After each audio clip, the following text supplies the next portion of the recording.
everyone. Welcome to our first installment of Mermaid Summer. And I know what you're saying. Mermay is the thing on social media. I didn't know that. It's my birthday month. June is my birthday month. I'm a Gemini. I've only mentioned it probably 9,000 times on this channel. But I am turning a crisp, fresh 33 in June. And I'm very excited. I love my 30s. My 30s have been my most comfortable and fulfilling years. I love getting older. It's a blessing that is denied by so many. So, that being said, I do want to age gracefully. And I got a micro needling treatment like 3 days ago. And y'all, if I zoomed in, the flakiness of my skin right now, it is so flaky. But trust the process. Trust the process. I come from the Dolly Parton school of aging. So as much as I don't mind others aging however they want, I will be getting a facelift the second these genetic jowls start dropping. Okay? I will be hoisting things back Joan Rivers style. Okay? I have no shame in it. But yes, it is also Pride Month. I love that my birthday is shared with Pride Month because it's just so much fun. It's so much fun. It's the best music. It's the best parties. It's the best of times. And it makes all of my conservative relatives very angry, which is the best birthday gift of all. Now for Mermaid Summer, I wanted to open up with this novel. Oh, I am so sorry. For those new to this channel, hi, my name is Montana. And here we predominantly cover old romance novels, bodice rippers, Harlequin novels from the 70s, anything your grandma, your mama, or even a uncle hid, in their home when you were growing up. We read them, we discuss them, and they are some of the best books that I have ever read, honestly. This started out as kind of a thing of just what's in them, and now I'm like, we have to be passing these out to everybody ever. This is our good book. This is our word. However, this month's novel, y'all, it wasn't good. I'm sorry. Now don't leave, because I mentioned on my Patreon, I kind of gave my Patreon members a little teaser of it, of how I felt. And although it's hot garbage, I feel like we cry, we praise, we love so many books on this channel. What better way to spend the month of Gemini than bitching about something for an hour and being highly critical of something?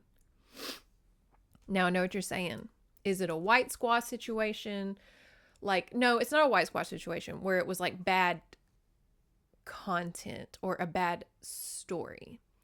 It just wasn't written well at all. And now I do have more books from this author, so we will revisit and see if maybe this was just not a good day. Maybe her publishers were like, girl, we need another book like tomorrow. And she was like, fuck. And she just hammered one out, So we're not going to necessarily attack the author personally, because artists and creators have some rough stuff. I mean, hey, look at this channel. Y'all hated Horse Girl Christmas. Okay, so believe me, if you want to do anything creative in this world, you got to take some L's. Without going too much into it right now, the reason it wasn't good is it was so rushed. It was so rushed. When it got to the twist, there's a twist at the ending, and I was like, what? And I had to go back and it's so hard without spoiling it. We'll get there. This might be a short video because this book wasn't good, so I don't really want to kind of harbor on the details. There wasn't a lot of nuances, but it was so rushed, and it read a lot of these novels read like Dynasty, like soap operas, very campy, Lifetime movies. This book read like a crime procedural. Is that how you say that word? Not even going to try the second time. It read like a crime show on the CW circa 2007 that nobody watched, and you're just like, who is watching this? You know what it reminds me of? It read like, okay, so Reba McEntire, my mom. So Reba McEntire was on a crime show like 2 years ago or a year ago, very recently. She was on a crime show. And it's Reba, a single mom who works too hard, who loves her kids and never stops. It's Reba. She knows her way on a set. She knows how to act. Have you seen Tremors? And that being said, I watched it to support my mom, and that show was fucking terrible. And it had her, it had that little guy from Supernatural, they're both little brown-headed white boys. Damn. The one with the shorter hair. That one, he was on it. And like Supernatural's an extremely popular show. So obviously he knows how to act his way out of a bag. And it's like, okay, why does this show suck? Reba's in it. Supernatural boy's in it. Some other little, people. Like the actors were acting. And the dialogue was dialoguing. And the crimes were happening. But it just wasn't hitting. I was like, why is this so flat? What is happening? And I feel like that's this book. The story is interesting. The dialogue does have funny and like warm moments. And the twist is good, but it just was so flat. Like I had to push myself to finish this. Like I try to read 2 chapters a day, and it was a struggle bus. I literally finished it this morning because I was just like last night. I was like, I can't read another 2 chapters. I can't. But I think it'll be refreshing on this channel that we pick apart a novel for hopefully an hour or so, and you can see my more critical side. And I know what you're saying, Montana, that's such a crappy way to spend your birthday month, is to read a book that you hated. And I'm just like, no, that's Gemini season for you, because what better gift, again, than the gift of critiquing, criticizing, and judging something. I love that stuff. So on this channel, again, if you're new, on this channel, we go over the cover because the cover art is usually a work of art in itself. This one, not so much. But again, we get to criticize. And then we do fictional author lore. Will be interesting because I have some actual fun facts about the author that are actually really fascinating. And then we recap this novel. And then at the end of the recap, we go over, again, critiques, praises, questions, all those kinds of things. And then we discuss next month's novel, of which is very important. Very important, especially for next month. Okay? So stay tuned. Just a quick plug. This is available on Spotify and all podcast forms. It airs a day late for some reason. I don't know why. I guess the podcast uploader I use, it takes a day for it to get over there, but it is on Spotify and Apple Podcasts and all that stuff if you want to listen to it on that format. Now, let us get into this cover, okay? So, this cover, okay, I know what you're saying, Montana, this looks very modern. This looks not vintage at all. So, it was published in 2007, and I'm going to hold your hand when I say this. That was almost 20 years ago. Just about 20 years ago. Let that sink in real quick. 2007. So this is the equivalent of in the 90s or in the 2000s reading something from like the 70s or 80s. Like it's... Ouch. This cover is giving worse than AI. Okay. It is a man. It's like a real man. Like this isn't painted. Back in the day, they would have real models like Fabio, and then kind of give, like, someone would paint the cover as the models were posing. And then obviously in the 90s, it got a little more realistic, and they started kind of painting with the photos. This one is just a straight up photograph of a man. I don't know. He's a very handsome man, I guess. Not my type, but it is kind of crazy. I've been reading about how the male body standards have changed since the 2000s of like, remember when like Hugh Jackman and the guy from Smallville, they were jacked, don't get me wrong. They were jacked. But it was not near what it is now. Now everybody is on steroids on TV. And this man, I think, is a great example of that. Of if you look at him, he is very fit. However, compared to nowadays, it's a very natural fit. And that's sad to say, because I mean, he could have been on steroids doing this. But I feel like today's standards for men are so extreme that this would be seen as a weenie, as nothing. And it's just kind of crazy as a woman who, like, we've experienced it our whole lives, and now men are just now experiencing it. And it is interesting and sad to see. But yeah, this guy, he is very fit, don't get me wrong. He's a white man, or I think so. But he has blue eyes, so I'm assuming he has some Caucasian in him. No beard, no chest hair. Again, they do not like any hair on these cover models outside of the hair on their head.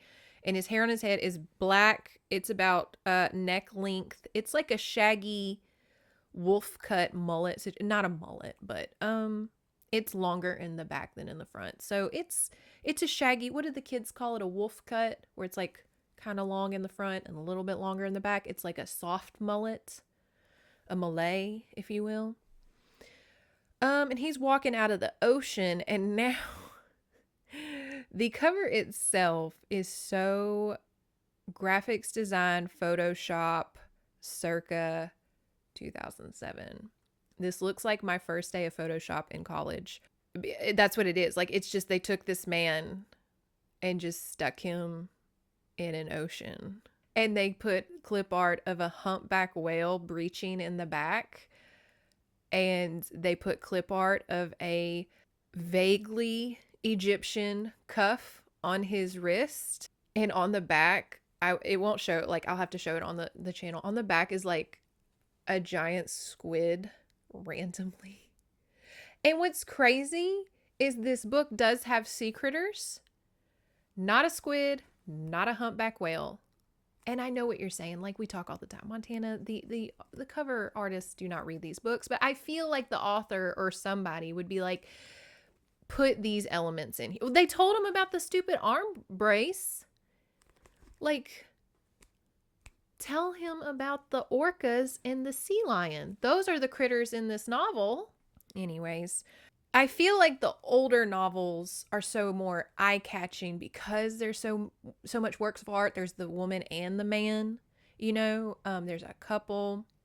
There's warmth. There's environment. There's landscape. There's just a human touch to it, if you will. And I feel like this one is just so cold, and because it's photoshopped so lazily. And like I said, just for the audio listeners, it's just an ocean. Like, just picture a stormy blue ocean and this white man, hairless, with a wet black Malay walking out of it. And there's like a humpback whale randomly breaching in the back. And it's like, I mean, I guess. And Soul Song is in gold font. Big fucking whoop. Now, Marjorie M. Liu. This is our first Asian American author. Yay. This photo. This woman, she exudes wealth. She exudes old money. She exudes like the wealth, the quiet wealth that everybody strives for, where her skin is so perfect and her hair is so flawless, but not in like a plastic surgery way, not in extensions and like hair color way. Like, it's just that old money. Like, she shops for makeup and fragrances at places we've never heard of. We've never experienced. She does not go to Sephora. Sephora is the Walmart to her. Like, she's probably wearing like this little shirt, turtleneck thingy, is probably from the Row, probably cost $1,000, you know, and it's just a little black long sleeve shirt. Again, she has like barely any makeup on. Her hair looks very coiffed, but soft and naturally brunette. And it's just, she looks expensive. Not expensive, wealthy. She looks wealthy, okay? She doesn't look like a snob though. She looks like a mom. Like I could see her with kids.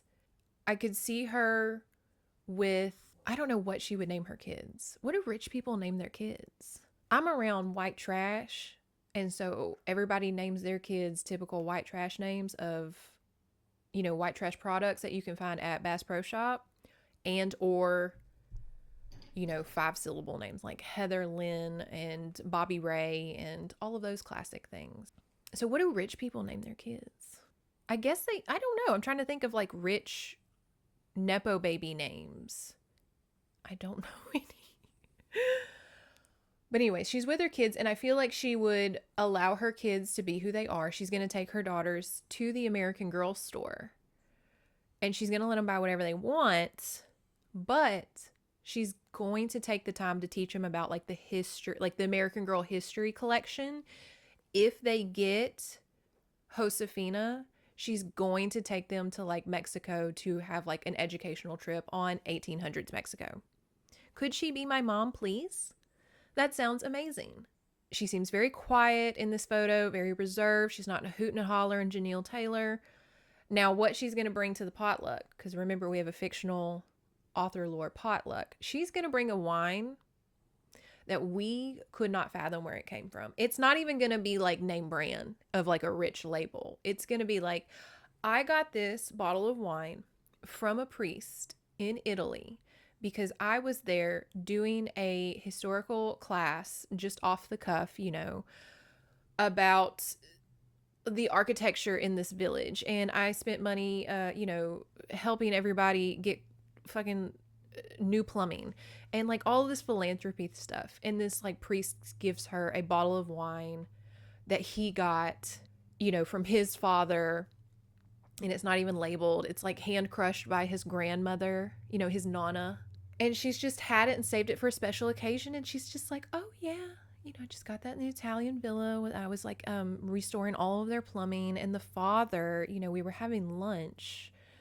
And he brought me that. And he said that his nonna made it by herself for her wedding. Because during World War II, obviously wasn't a lot available. So she hand grew the grapes in what was left over from bomber planes, grew what was left of the soil, hand tilled the soil, grew these grapes, hand crushed them, made the wine, kept it until she had him, her first son. And, she just never could, due to the war trauma, could never open it up. And here he has it. And he's been saving it for a special occasion. And because we have saved the indoor plumbing of this village, he felt like it was now an opportunity to share that wine.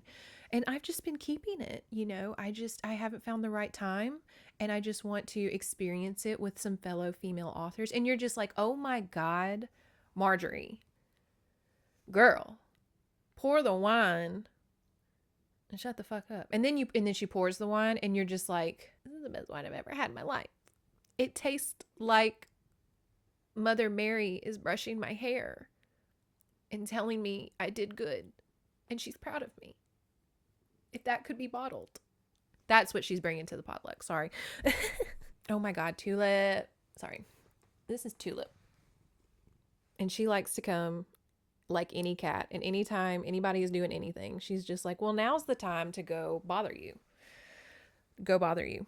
Okay, hopefully she'll sit still. She is covering me in black hair. I have this white top on, and she's just like, it needs black cat hair. Now let's get into this novel recap. It's not good. But we're going to try to maybe writer's room here. Let's try to punch it up. Let's try to see what made it not awesome and what could have made it better. And again, we are not criticizing the author, of which, real quick, this author is a good author. Again, I don't want to sit here and down talk another like woman, especially a woman in a male dominated field, because real author fact, real quick, is Marjorie M. Liu wrote the first gay wedding in Marvel Comics. And I found that fabulous. For Pride Month, happy Pride. We have an author here that wrote the first gay wedding in Marvel Comics. She was a lawyer apparently and didn't like law. and just kind of went and found herself and wanted to be a writer. She writes these books. Most are good from what I hear. This one's not. That might just be my personal preference. But she wanted to write for Marvel. And she's wrote a lot of comic books, you know, Wolverine. I think she does a lot of X-Men. But yeah, she wrote the first gay wedding for Marvel. So happy Pride Month, Marjorie. This one, not so much. But hey, who am I to criticize? I've never wrote a book in my life. I'd like to, and I plan on it. It's just I don't have time right now. So one day I will write a book, and hopefully some YouTuber will rip it apart for karma. We're not here to criticize someone, again, who obviously can write. This just might not be her biggest hit, okay? And that's fine. That's fine. We're just going to criticize the story. And I know what you're saying. Well, Montana, she wrote the story. But, like, let's just try to, like, separate it for a second. I don't want to sit here and be like, what the fuck was she thinking? This is so stupid. Ugh. I just want to kind of, you know, doesn't hurt. We're just criticizing. We're not being mean for criticizing, okay? And disagreeing.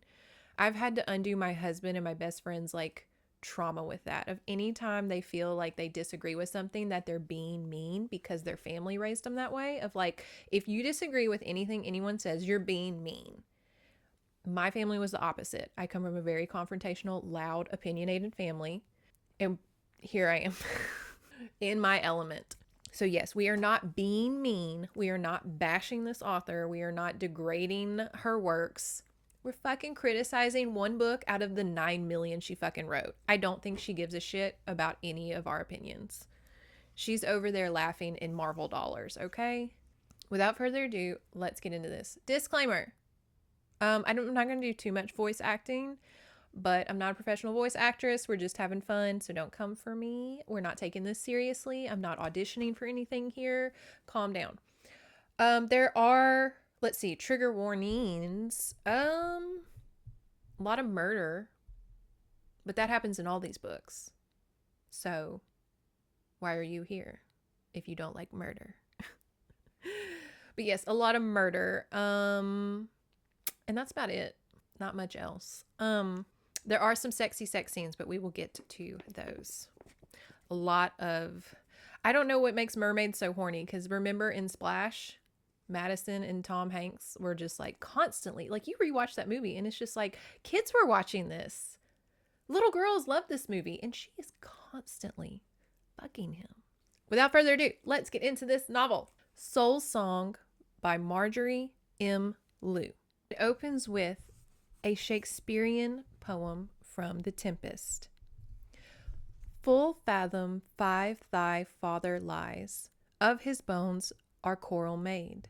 Those are pearls that were his eyes, nothing of him that doth fade, but doth suffer a sea change into something rich and strange. We open chapter 1 with a man named McCall, M''CAL. Not Michael, McCall. And he is a sex worker, and he is on a job, and him and his female client are driving to a spot, and he is reflecting on his sex work. He says that she picked him up, and you know, some other Johns were there, and now he does mention that there is one boy there, and he's a sex worker, and he's 13. And you're just like, okay, so we're off to like a real fun start, aren't we? Yeah, it's real gritty.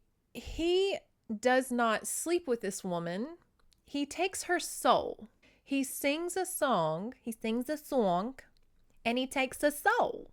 Now, she doesn't die. What happens in the soul-taking process is you just become like a lifeless robot because you don't have a soul. You're not dead. There's a lot of people who walk among us without souls. Most people in government.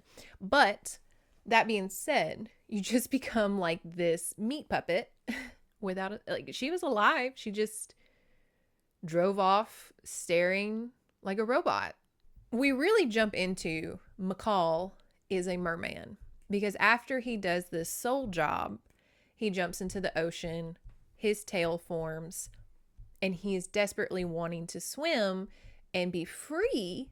But we learn that that little bracelet is a shackle, essentially. And as he's trying to swim further and further into the ocean, it is burning him alive.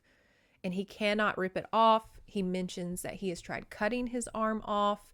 He has tried so many things. But the further away he goes away from the shore, the more his shackle essentially burns him.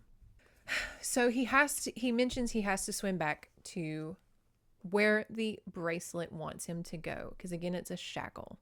And it is calling him to go back to a witch.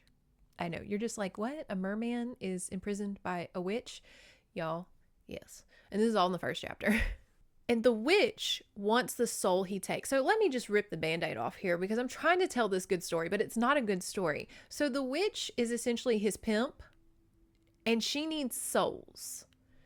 And so she took advantage of him when he was a young man, fresh out of the ocean. And she was older. I think she was like a college professor. And she, power relationship of an older woman and a younger man. And she shackled him, learning that he was a merman. And she's a witch. And now she uses his soul-taking singing abilities to gather souls for herself so she can live forever. Y'all, this is the first chapter.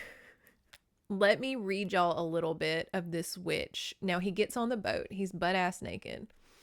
Which I like that they don't do Hulk rules of like anytime he shapeshifts into a merman, he has to take off his pants. It's not like a Hulk Hogan situation. Is it Hulk Hogan? No, the Hulk situation where it's like he gets huge, but his little purple jeans still stay on, his little capris. So he's on this boat with his witch. The witch leaned forward, silver hair spilling over McCall's face. He tried to move his head, no luck. All he could do was watch. He did not close his eyes.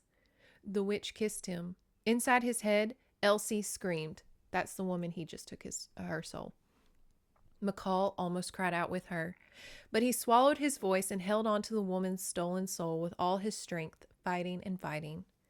His fault. His fault. But this time it would be different. He would make it different. The witch inhaled, and it was like being kissed by a hurricane. For one brief moment, everything inside Mikkel felt loosened from its anchor. Heart, bones, lungs. Essentials floating in blood, drifting. Elsie drifting, torn away from his grasp until she was gone. Stolen. Again, just like all the others. So easy. The witch always made it look easy. And him, useless, unable to redeem himself, nothing but a tool. The witch leaned back, breathing hard, shuddering. Her eyes were closed, and she touched her mouth, dragging her fingertips over her lips. I don't like it when people write like that. The thing of essentials, floating in blood, period. Drifting, period. Elsie, drifting, torn away from his grasp, period. Until she was gone, period. Stolen, period. Again, period. Just like all the others, period. So easy. Like that. I know it reads well when you read it, like in a show, but reading it, I don't know.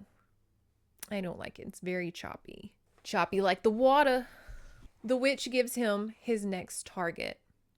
A woman named Katala Bell. And she says, I need her tonight. I need that soul tonight. Tonight. Katala, who we will refer to as Kit. She is referred to as Kit a lot in this movie. That's her nickname.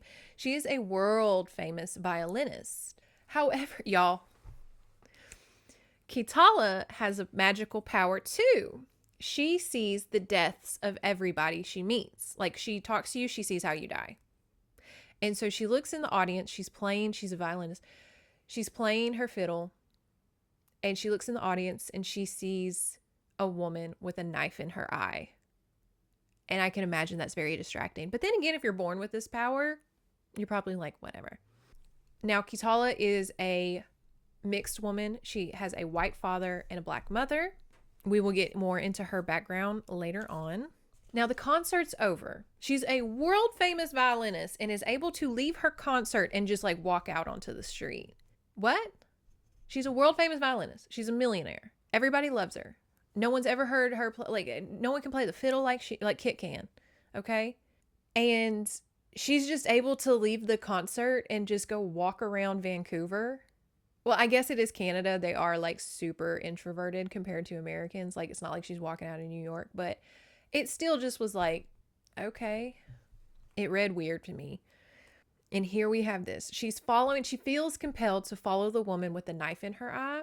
Again, she doesn't literally walk around with a knife in her eye. It's just how Kit sees it. And she feels compelled to walk with her for some reason.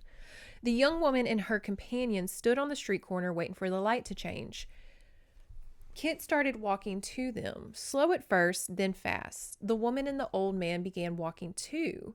They crossed the street. Kit followed. Here, see, we have that choppy ass sentence. She did not know what to do. She had no plan, no words. What could she say? Hello, excuse me. You're going to be murdered. Right. She had tried that once before and gotten nothing for her trouble but ridicule, worse even. Which by itself was not such a terrible thing, but now she had a career to consider, a profession that put her in the public eye. Obviously not if you're able to walk around Vancouver right after your, like, huge concert. Anyways, silence, no matter how much it hurt, had been her policy for years. So I could imagine if you could see how people are going to die, it'd be difficult to tell someone, like, hey, you might want to stay away from cutlery. You have a knife sticking out of your eye. You know? We get a glimpse of her background, and Kit is real tight to her grandma. Her grandma is passed. Her grandma's name was Jazz Marie, and she was, of course, an old voodoo witch from New Orleans. As a Louisiana person, we have much more to offer in our state than New Orleans. There are other towns and other places. I can only imagine this is how Mexico, the country, feels when everything depicting Mexico in American media is like Day of the Dead or Narcos. And it's like, okay, like we have like malls and stuff. Like we have, it's a normal country in Mexico. We're not just like shacks with like drug dealers running around. But I feel that way as a Louisiana person. I'm always like really critical that all of the media from Louisiana is like mysterious voodoo, hoodoo, New Orleans shit. And it worked great in Frog Princess. Love Frog Princess. But does everything from from Louisiana have to be goddamn New Orleans? I think what was the vampire show, they kind of branched out and like went to other towns, which was a nice refreshing touch. But you know what I mean. I did like this description of her grandma though. Her grandmother slipped into her mind, brown skin shining beneath the New Orleans sun, strong fingers crushing mint, a smoky voice talking up things as destiny, the movements of chance and fortune, playing games with death. I don't know. I thought that was a nice little bit. It kind of painted a really good picture. Kit feels compelled to warn this couple that they are going to die. She's like, I gotta tell them. But as she approaches them, the old man is shot, and she gives the girl a Laura Dern Jurassic Park run. Police officers start showing up, but like Kit and the blonde woman are running. The blonde woman's name is Alice, and she knows what's up. She's like, I knew this was gonna happen. And Kit's like, you knew, and you came to my show? Alice is wounded. I think a shot grazed her. And they're put in the patrol car. That old man that she was with, we never hear of again. Or at least not to my knowledge. I tried rereading this book because, like, again, I was skimming it because it was boring. And then I was like, no, I need to focus. But the old man that she was with, who was shot, never referred to ever again. Who the fuck was he? The police patrol car takes him to the docks. And we're like, oh, these aren't good cops. These are naughty cops. Did y'all know that cops suck everywhere, even in Canada? Refreshing. There's a big fight. Now, y'all know I'm not a big action sequence girly. Anytime a book has like action and fighting, I completely just like skim over it. I'm like, yeah, fighting, gunshots, bang, bang, bang. It's not for me. So if you're interested in all the big fight stuff, go read the book. You won't be getting it from me. There's a big fight on the dock. Bad police cop people, Alice and Kit are fighting back because they want Alice for some reason. and they are thrown in a shipping container, and there's a man in the shipping container. A man stepped out of the container. Kit could not see his face, but it did not matter. It was his voice she was listening to. It was like hearing Mozart in a raw sea full of quiet thunder. Quiet thunder. Okay. With darkness as a song. She wanted to play her fiddle against that mournful cry. Maybe lie down and die, because after it stopped and after it was gone, nothing else would ever do. Nothing else would ever matter. Kit felt ruined, as though she was listening to her heart break and fall in love both at the same time. A feeling so impossible, so terrible and wonderful, she wanted to scream and cry. That's how I feel listening to some K-pop. She did neither, just stood there, listening, warmth spreading through her body, telling herself to run, not caring if she did. Okay.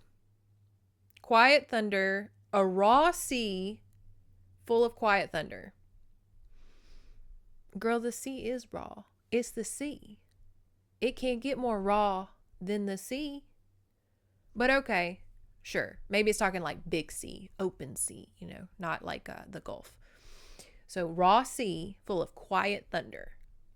Quiet thunder. And I know what you're saying. Thunder can be a little rumbly. But I've heard better descriptions of what a siren song sounds like.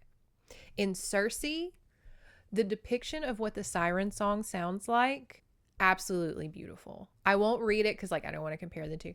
But if you read Circe, it changed my life. It's right up there. I have it with Wicked, because those two books have been my favorite books of all time. They changed my life. But Circe especially, the depictions of what the sirens sound like as Odysseus is going through Charybdis and Silica. Anyways, better ways to describe it. I don't know. It feels juvenile to be like, oh, it felt like heartbreak and falling in love at the same time. Okay, that sounds weird. As this man is singing, she sees a baseball-sized hole in his neck and is like, well, I know how he's gonna die. Very fast pitch to the throat. I'm kidding. Bullets are ringing around. Her own neck starts bleeding. This man and her fall into the ocean. The raw ocean. We get some background on McCall, the merman. He has lived in exile due to his, quote, ties and blood. Impure.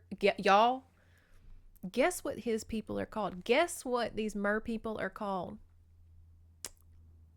The Krakenis. Y'all, Marjorie, the Krakenis.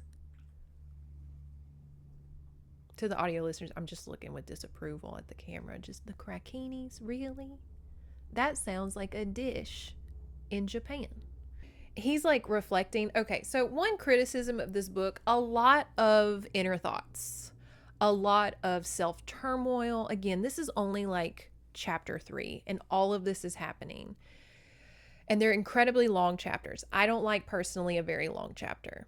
I don't want a short chapter that's 3 pages. I don't like a dozen pages in these novels, at least, of a chapter. It's too much. Anyways, he is falling into the ocean and we are getting his whole backstory. And it's boo, why are you thinking of this? Think of not dying. He says he lost his soul in love. It reminded me of Megara from Hercules. He came to the human world, fell in love, gave up his soul apparently for that person, and now is enslaved to a witch.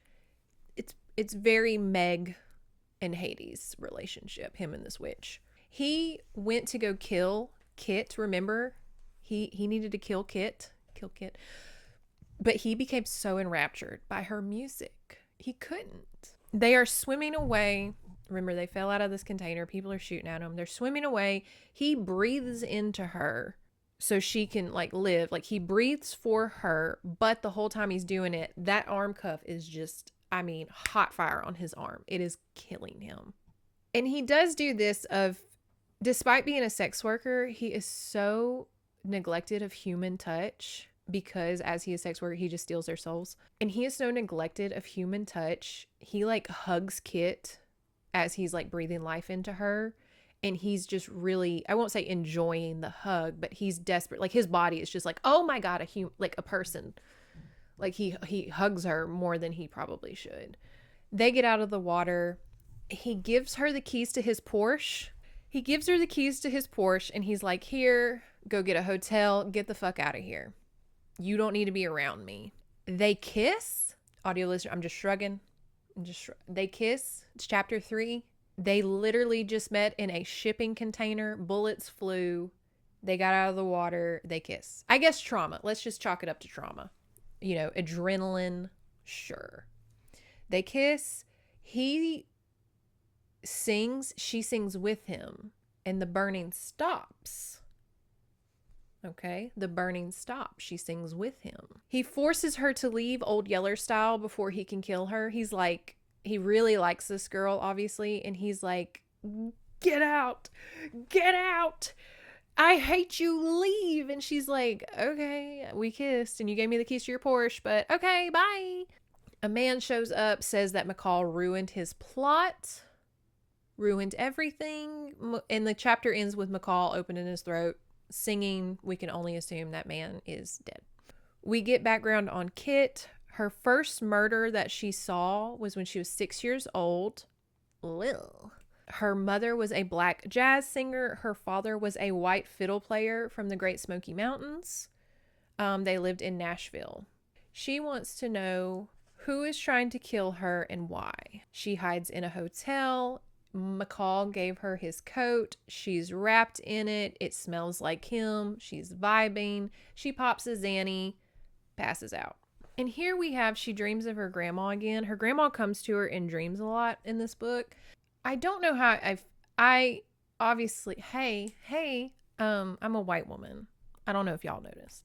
So I can't speak on this on a personal experience, but I have read a lot of black authors and social media and like, you know, reviewers and stuff mention the trope of, magical Negro in a lot of movies and books. There is some old Marie Laveau type woman, and it's like the magical Negro trope of just like, well, let me help this white person and stuff. And granted, Kit is a mixed woman, so it's not necessarily like that. So I would love to hear actual black people commenting on like, what does that magical Negro trope kind of mean to y'all? When is it appropriate and when is it not? Like, for example, I felt it was kind of a little much in this book. The Jazz Marie grandma, I felt was a little much. And that's just me coming from a Louisiana person of like, okay, so we have the Gree, we literally have the voodoo. She literally lives in a swamp. And yes, these things happen and that culture is very real in Louisiana. I don't know. It's a complicated feeling again of that is huge Louisiana culture and it is very real. But I just feel sometimes it's kind of too much. And I felt in this book, I was like, okay. The dialogue I felt was very just like, okay, we get it. All right, Mama Odie, we got it. And here, let me read some of that for y'all. Kit smelled mint. Her dream changed. McCall's voice died away, replaced by John Fogerty's Born on the Bayou. Turned way up on some radio. Beneath the pump and brawl of the song, she heard her grandmother singing along. Old Jazz Marie, a woman of round curves, perched on a stool on the veranda with the hot summer wind blowing through the cypresses from the swamp. Kit held her breath, staring. It'd been a long time since she dreamed of her grandmother. A year to be exact. The last time had been on the night of her death. "Storm coming," said the old woman, a thick bone needle in her hand. She threaded a narrow leather cord through a piece of hide. In front of her, on the battered table, Kit saw herbs, roots, a chicken foot, some bits of fur, a cup brimming with soft, rich dirt, little stones, little dolls, little bones. Kit watched her grandmother's face, studying the high, wide cheeks, the polished amber undertones of her dark skin. Her hair had been gray for years, as steely and sharp as a thundercloud, and she wore it wild, held back only by a dark red scarf. "You always say that," Kit said. "There's always a storm." "Hush. Don't go twisting words on an old woman," Her grandmother stopped sewing and looked at her straight and clear. You caught the mark on this one, Kitty Bella. Got eyes on you for sure. Knew it would happen eventually. Women like us can't go round drawing attention, bad and good. I'm nothing like you, Kit said gently, despite what I see. Because of what you see. Old Jasmine spat into the leather, rubbing it with her thumb. Because of what you do.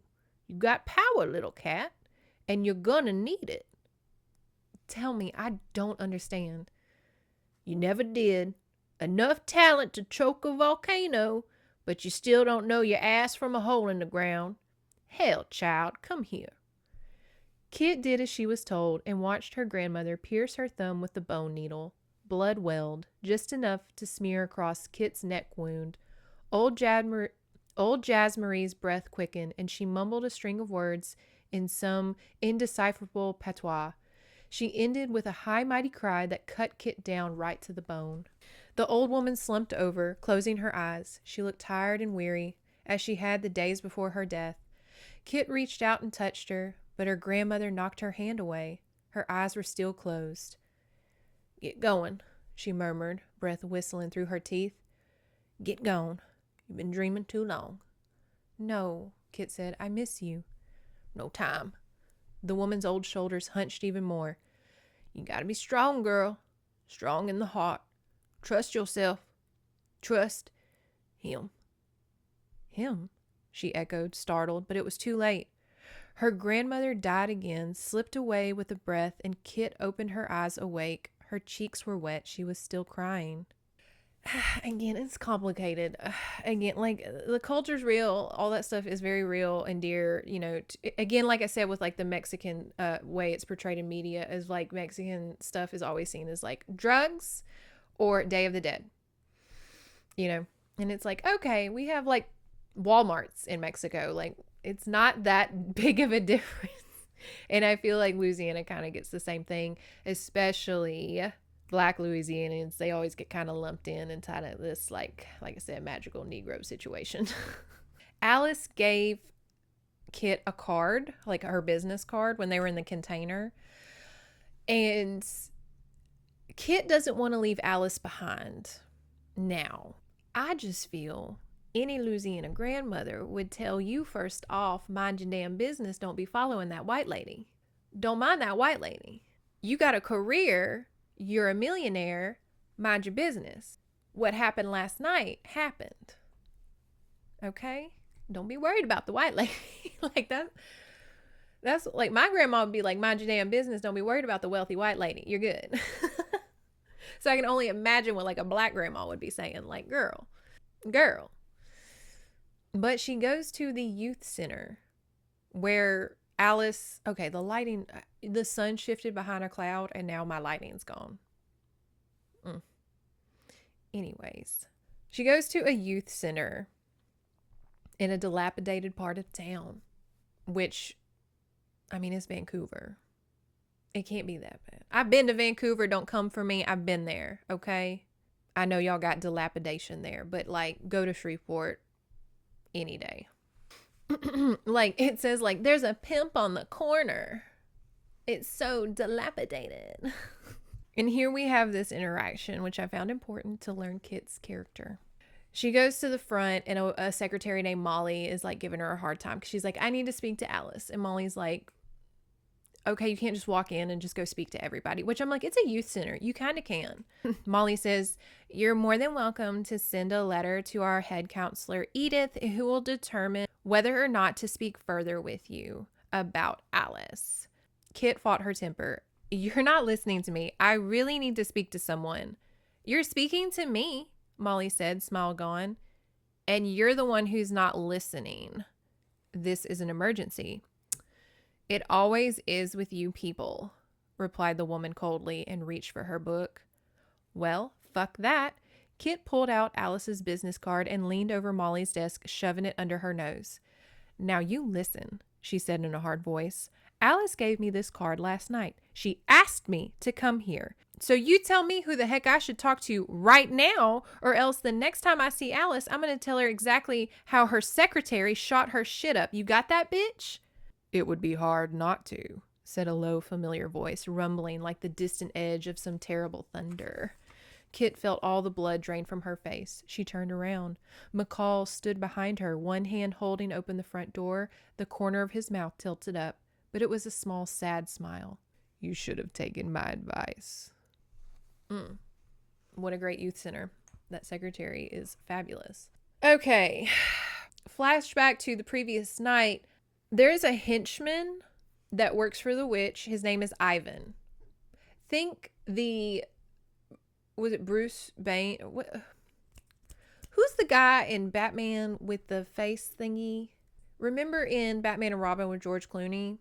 Uma Thurman's Poison Ivy, her henchman. Like the whole time I was seeing the witch and Ivan, I was seeing Uma Thurman, Poison Ivy, and Bane.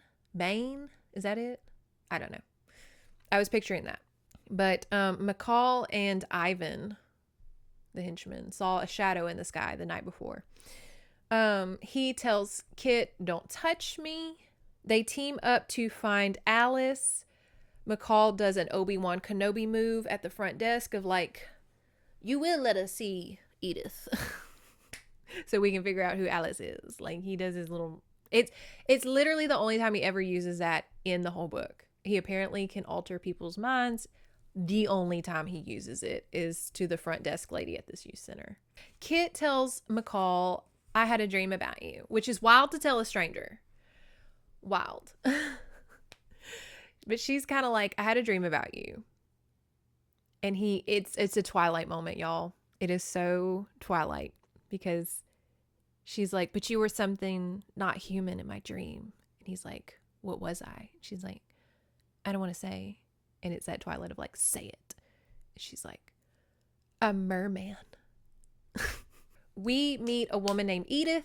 She runs the youth center, I think. She's a big bitch. She says that they shouldn't be involved in what Alice is involved in. She's like, you need to mind your own business. You need to go back to playing your fiddle and making your millions of dollars. And McCall, you need to just go do whatever the hell you were doing before. I don't know. But she tells them to not get involved. And what Alice is involved in is too serious, too big. Get out of here. Of which you don't have to tell me twice. I'm never going to be in this situation because I mind my own business because I'm from Shreveport. From the city. You mind your own business. Kit obviously ain't gonna listen to her Louisiana grandmother.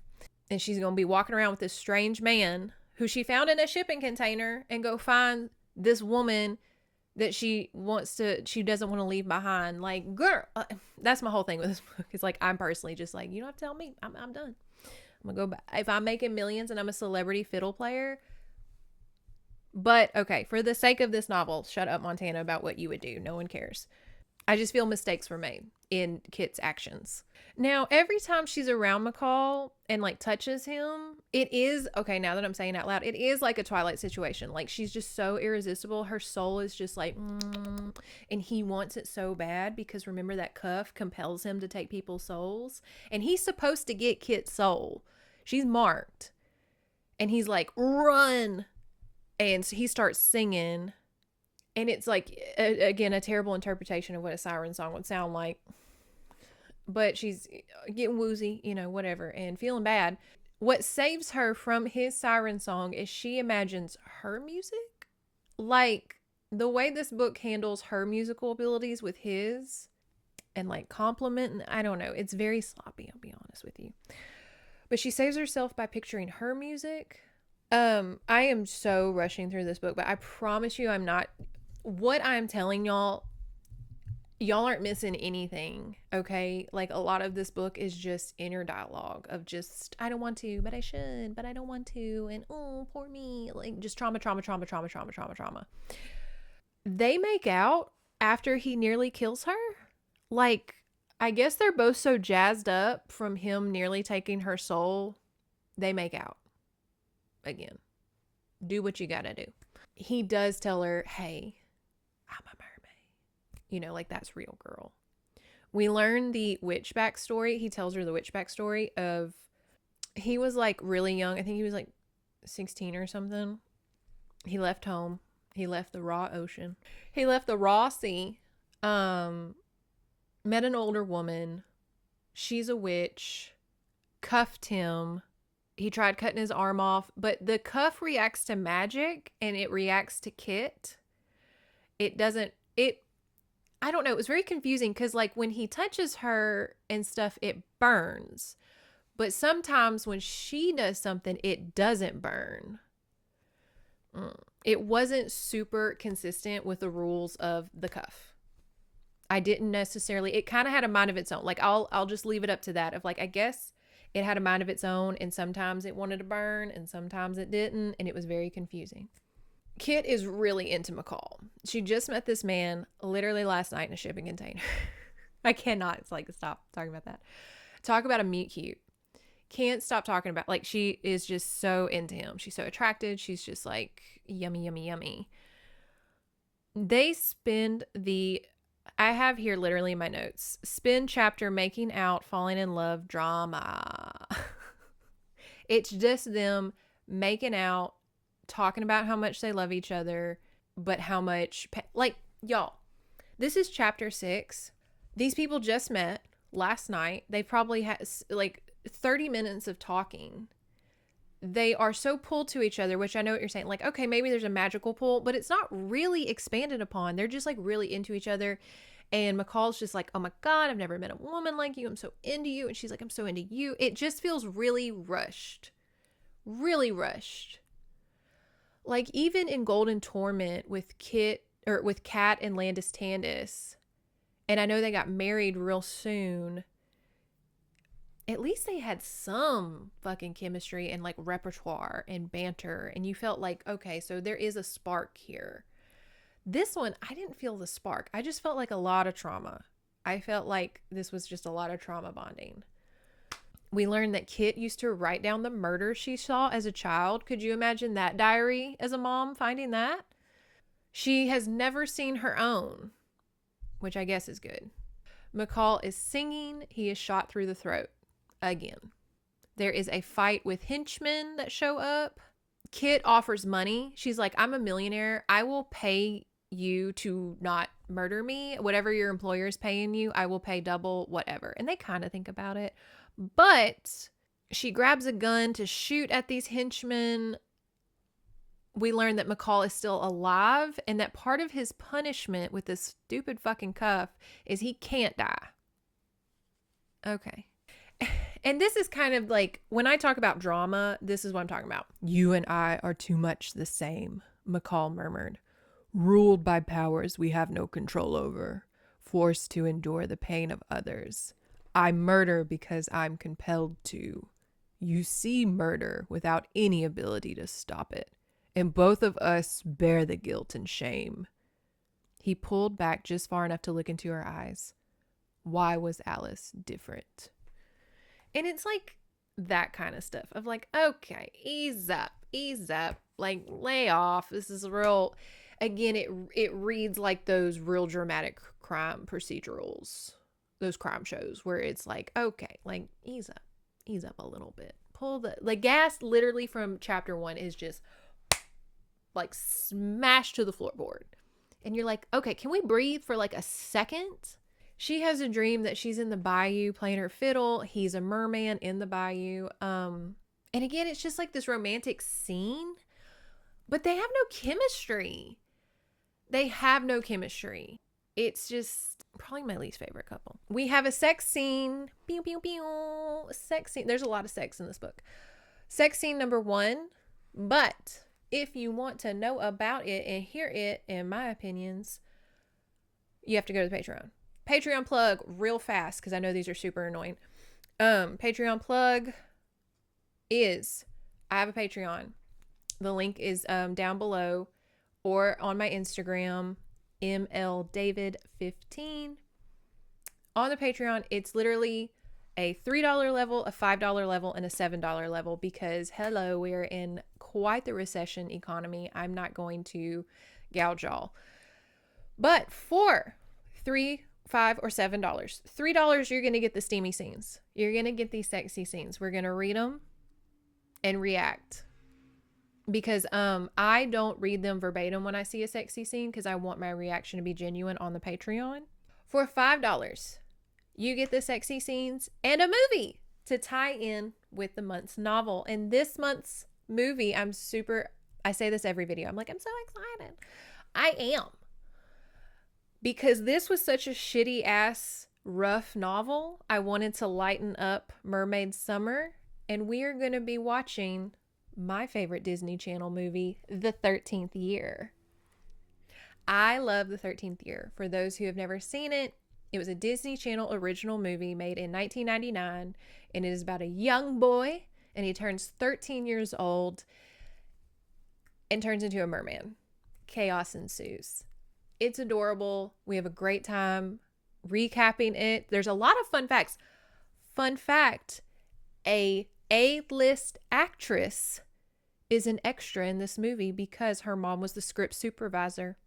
So for $5, go see what script supervisor of the 13th year on Disney Channel put her wee little baby daughter in this movie, and now she's an A-list actress. Huh. And then for $7, you get the steamy scenes, you get the movie recap, and then you also get Sunday stories, because I'm a journalist at heart and I get a lot of magazines, and there's just so many interesting articles. And so we recap an article from one of my many magazines, and they're a really good time. And they vary greatly. So that's the Patreon. A man named Hari picks them up, and we know Hari because Kit has a friend whose dad runs a detective agency. And she calls the friend and she's like, your dad needs to help me find this girl named Alice. And her friend, like all of us, is like, why the fuck are you involved? And Kit's like, it's a long story. Send someone to pick me up. I got to go into hiding. I got this merman with me. Okay. And so a man named Hari picks them up. And in this van, nobody is human. We learn that all of them are shapeshifters. And apparently the detective agency is full of them. McCall fantasizes about his shape-shifting abilities of turning back into a mermaid and jumping to the ocean, if he can ever be free of this bracelet. But then he's like, but can I leave Kit? And it's like, boy, you met her last night. Easy. Okay, easy. It is very Twilighty. Of just like, why are you so tied to this one little girl? The shapeshifters and the merman exchange lore and background information, because the shapeshifters are like, I didn't know mermaids were real. And he's like, I didn't know y'all were real. And Kit's just like, really? Like, do y'all not know of each other? Kit is not only wanted by this witch, she is now wanted by the police. So her career is fucking tanked, I guess. They need to find Alice.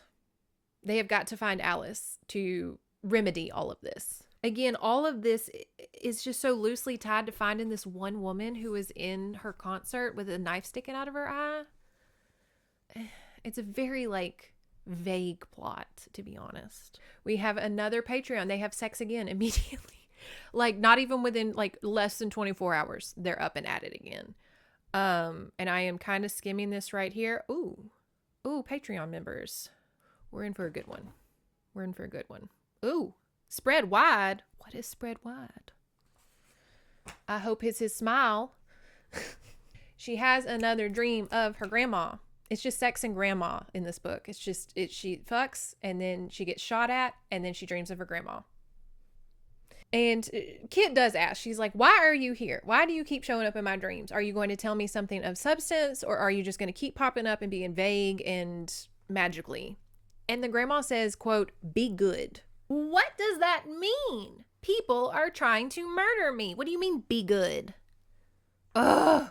Y'all, she wakes up and she realizes that they fucked with all of that blood still on them. They have not showered since jumping in the ocean with those bullets grazing past. I know they've been on the run. It's been a little crazy.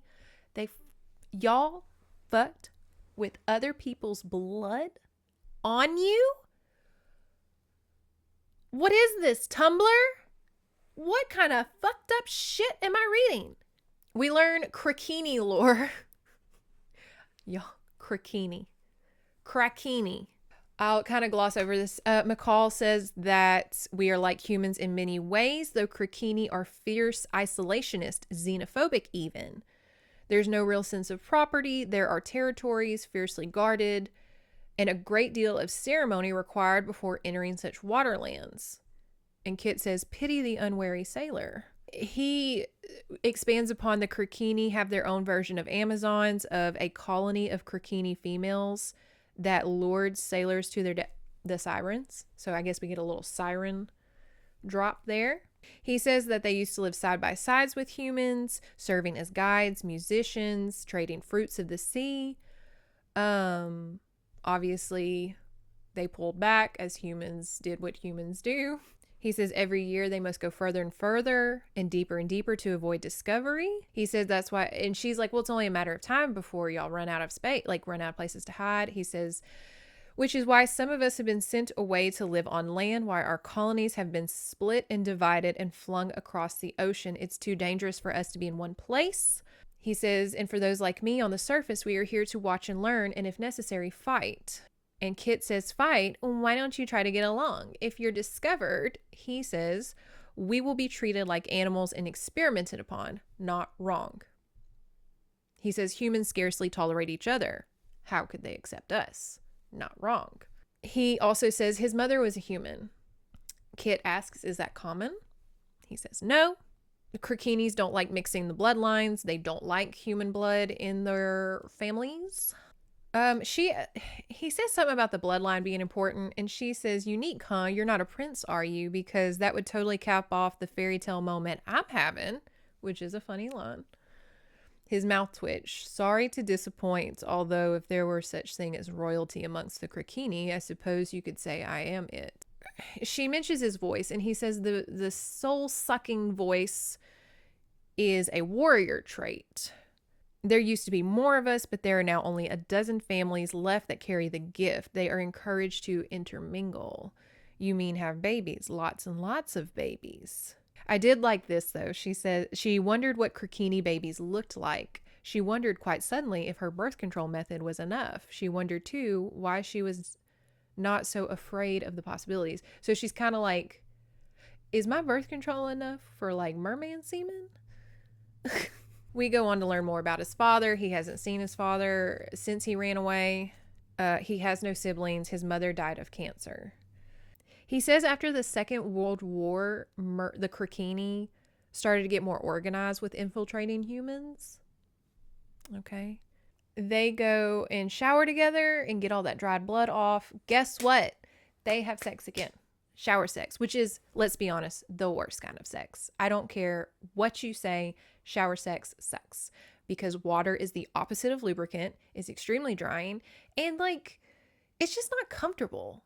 Okay, like I don't know. I won't like it's just not comfortable because somebody is getting drowned, you know, someone's getting waterboarded. It's just not a good time. And he kind of mermaids out while they're in the shower. Now he doesn't grow like the full tail, but like I think he grows like some gills and stuff. I don't know. We'll have to read it on the Patreon. And I'll also tell you, if you are interested in someone having sex with a mermaid, tail and all, I do have a book recommendation that includes that. So, Patreon. The shapeshifters work for the agency so they can use their abilities and work and find others. They wonder if they can trust McCall. He may turn. And again, cheesy line number 553 if you read this novel. He's kind of like obviously doesn't want to help the witch. And so he's going to be like an insider agent. And so he has to leave to go try to find the witch or Alice or somebody. I don't know. He's doing his own mission and he's leaving. And Kit says, she can't take that away, McCall. Remember that. Remember yourself. Remember myself. Remember you. He smiled faintly. The two are the same at this point. Okay, what are we, fucking 16? Y'all fucked 3 times and y'all are like, we're the same. Our souls are intertwined. They're the couple at the roller coaster line that's like rubbing each other's back and like intertwined. Like they are a roller coaster couple for sure. Kit does ask one of the shapeshifters if he can turn into a dolphin. She pulled the whole time, y'all, the whole time in this novel, this girl carries that goddamn fiddle with her. And I know it's an important piece of her and it's like iconic, but like she's getting shot at. She's going through the ocean and she's got her fucking fiddle with her. And it is like it's referred to as a fiddle. So violinists, don't yell at me. She refers to it as a fiddle the whole novel. She plays the fiddle. Everything goes dark. And she sees Alice all chained up. And Alice looks up and says, "You're next." A man with no tongue, a big gray suit, shows up. She stabs him, but then she blacks out. Y'all, this novel, this girl blacks out and faints and gets concussed every chapter. How many are you allowed before you have like irreversible brain damage? Like 3? This girl is getting knocked in the head more than NFL players. I'm surprised she can remember to play the fiddle. McCall is worried because his armband has not been vibrating. The witch has not been calling. He's like, the witch has been quiet. I don't trust that. He rescues Billy, that 16-year-old sex worker, from another bad John. And I think one of the shapeshifters, Coney, is with him. He gives Billy money. And I just thought it was an interesting line of, he was telling Billy, he was like, don't do this. And Billy's like, I have to find a place. This is the only way I can find places to sleep at night is with, different Johns. And so he gives him a wad of cash and he says, quote, "Take a few nights off if your work ethic will let you." And I thought that was just an interesting line. There's no street info about Alice. No sex workers, no drug dealers, no street info. But we do kind of learn through other avenues, I forget exactly what, that Alice was a art dealer in New York City and now she's a youth counselor in Vancouver. And y'all, that is literally all that is said about that. That is the only background information that we kind of get about Alice, is that she was an art dealer in New York and then she came to Vancouver and is a youth counselor. Why? Why did she do that? Why did she leave New York? Who was that man she was with? We never find out. We learn people are going missing. So the shapeshifter Coney, his big thing throughout this novel is he shapeshifts into a crow, which is cool right now because he's like, I'm going to go search the air. You search the sea. We'll find some evidence. We'll find some information. And he turns into a crow. But he turns it like, if you were a shapeshifter throughout this novel, he keeps turning into a crow. And it's like, turn into something else. Any other bird. We'll get to that later. Coney turns into a crow. McCall goes into the sea. His armband doesn't hurt. Remember, it was burning in the first of the novel when he was swimming. Doesn't hurt right now. And he's like, that's suspicious. That's weird. He goes to the witch's yacht. He climbed out of the sea, dripping and naked, and walked onto the boat. He found the witch immediately. She sat in a chair, a candle burning on the small glass table beside her. Despite the cool air, she wore a silver bikini and nothing else. Well, yeah, girl. Like, I think it's meant to sound like really scandalous of like she was wearing a silver bikini and nothing else. What else would you wear if you were wearing a bikini? Rain boots? In one hand, she held a glass of wine, and in the other, a gun.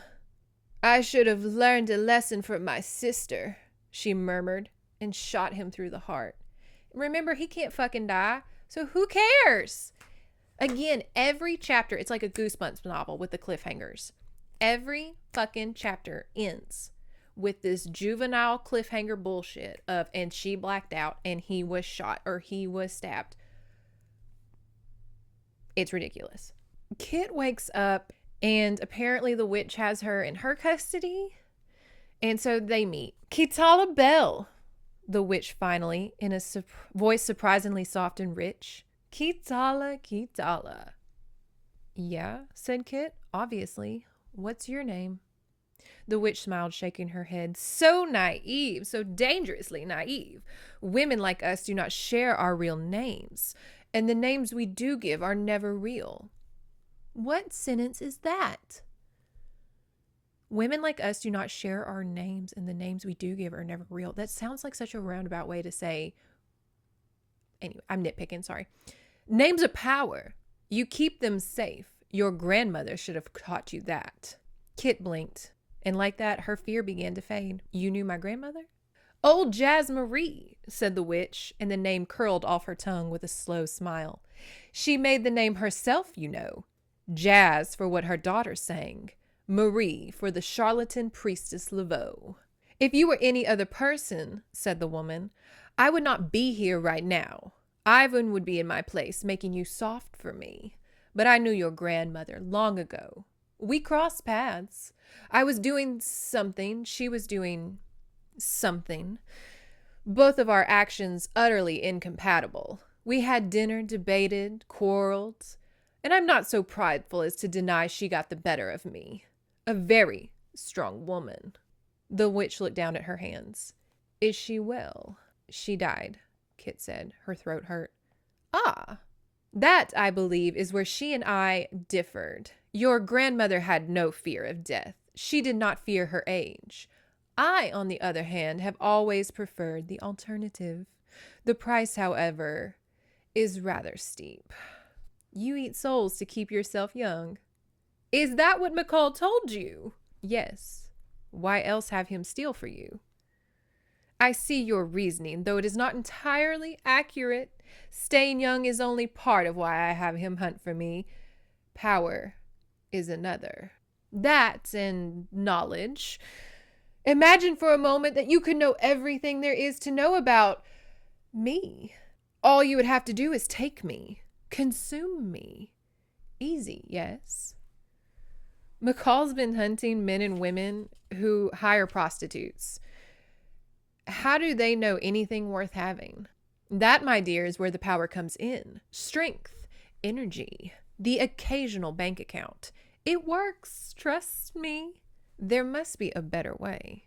But this is my way.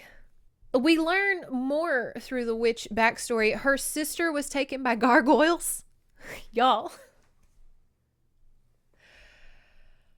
Her sister was taken by her sister got souls from gargoyles. The gargoyles are now after her. I think her sister's still alive and is being hunted down by gargoyles. Okay.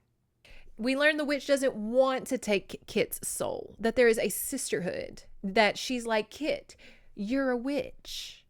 I don't want to take a soul from a fellow witch. But here we are. But we get this, foreshadowing from the witch. You cannot imagine, my dear, the beast that is coming. You cannot imagine the destruction or the hate.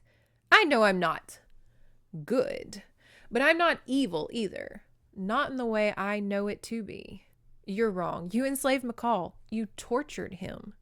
Yes, that is what one does. It is part of the game, you see. The mask I wear. No, Kit breathed. It's not. Why would you enslave him? Because I fear him, said the witch with astonishing honesty. Because, like you, I can see the end days and I have witnessed mine. McCall is the man that will kill me. And with that, she turned and left. So there is like some twists and turns in this novel I did like, ooh, okay. Okay, the witch, how's that gonna pan out?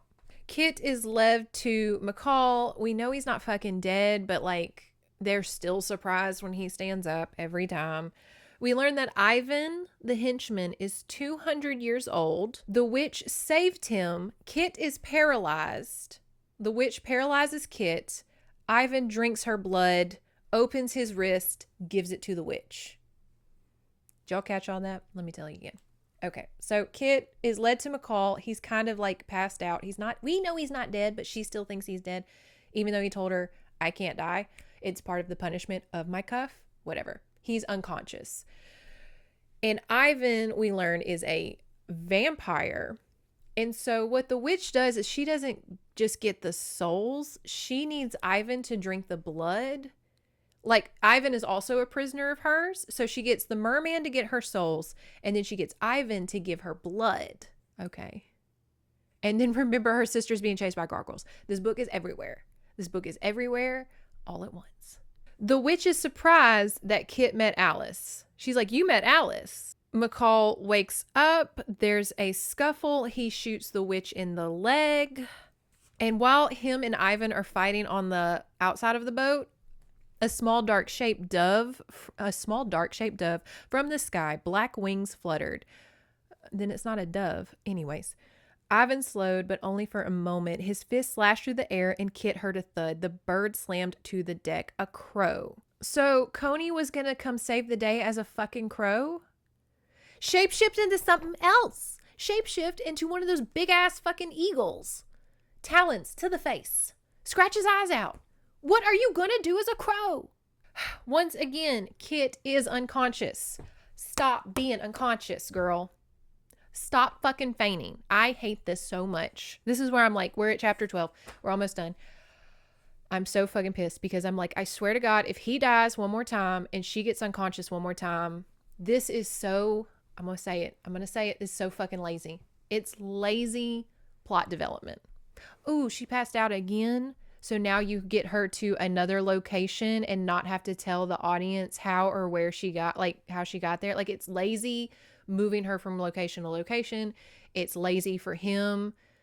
Because if McCall's alive the whole book, then, you know, Kit won't be in danger. So he has to keep getting knocked down and shot and stabbed as a plot device to keep him busy. And it's just like very lazy in my opinion. She's unconscious. I forget what happened. He's tied up again. He reflects on his mother dying of cancer. He ran away at 16 until he had come home to his family, found his mother dying, too stubborn to tell him until the last moment, too full of her love for her son, to ruin the freedom he had so ruthlessly stolen without a word of goodbye and only brief letters and phone calls to fill the interim. Her death had been a hard lesson, a punishment that fit the crime. McCall had not spoken to his father since the funeral. He suspected he might not ever again. In all honesty, he understood. McCall did not blame his father. He blamed himself, just like he blamed himself for losing Katala to the witch. Again, it's been 24 hours. Maybe I'm a cold-hearted bitch, but like 24 hours? And he's just like, I lost Katala like I lost my mom to cancer. That's like you lost your mom to cancer. This man is not well. This man does not need to be falling in love with anybody at all. And y'all, it gets worse later on. Like okay, sorry. He Aquaman telepaths and calls a pod of orcas. He calls a pod of orcas to come help him out. The pod leader is a female girl boss. We love to see it. He can't move. The witch kisses him and saying like, he's mine. But the second kiss, he can move and he bites her nose off. Like he's all paralyzed and the witch is like taunting him of like, he's my, like, you know, the boy is mine. Brandy and Monica. Could you imagine that music video in this? Now I've got the song in my head. And then the second kiss, he can move and he just reaches up and bites the witch's nose off.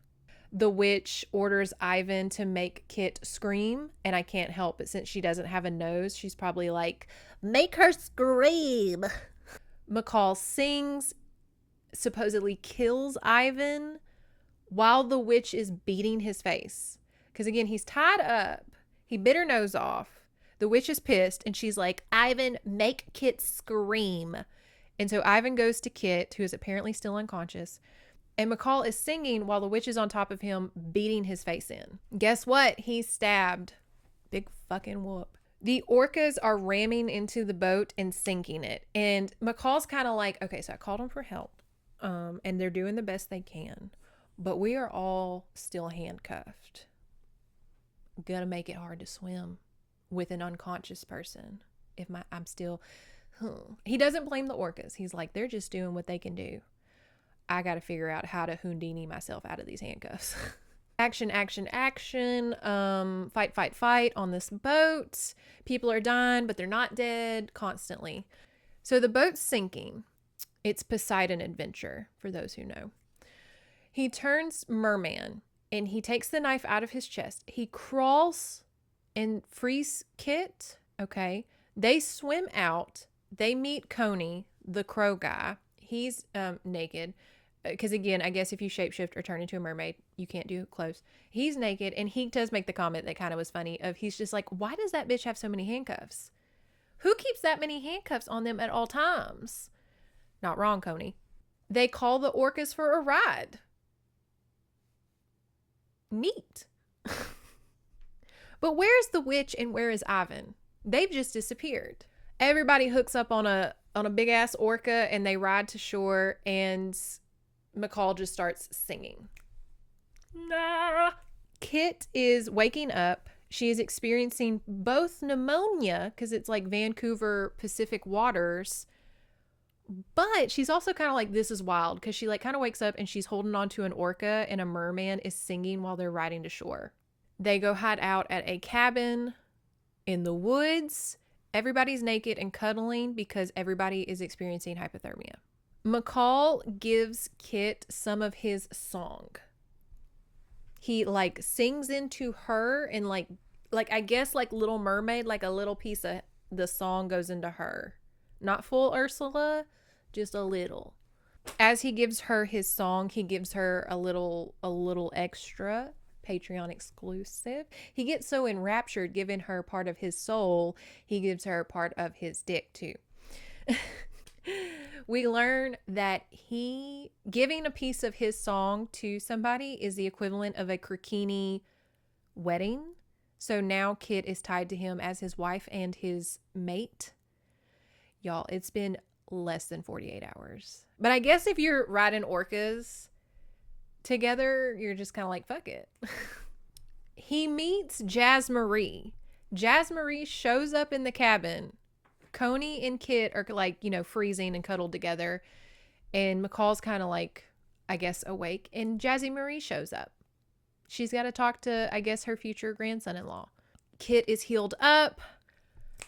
Another sex scene. They fuck a lot in this book. Another sex scene. Our Patreon is going to be a hoot and holler and good time, I promise. That was a huge bug that just hit that window. My God.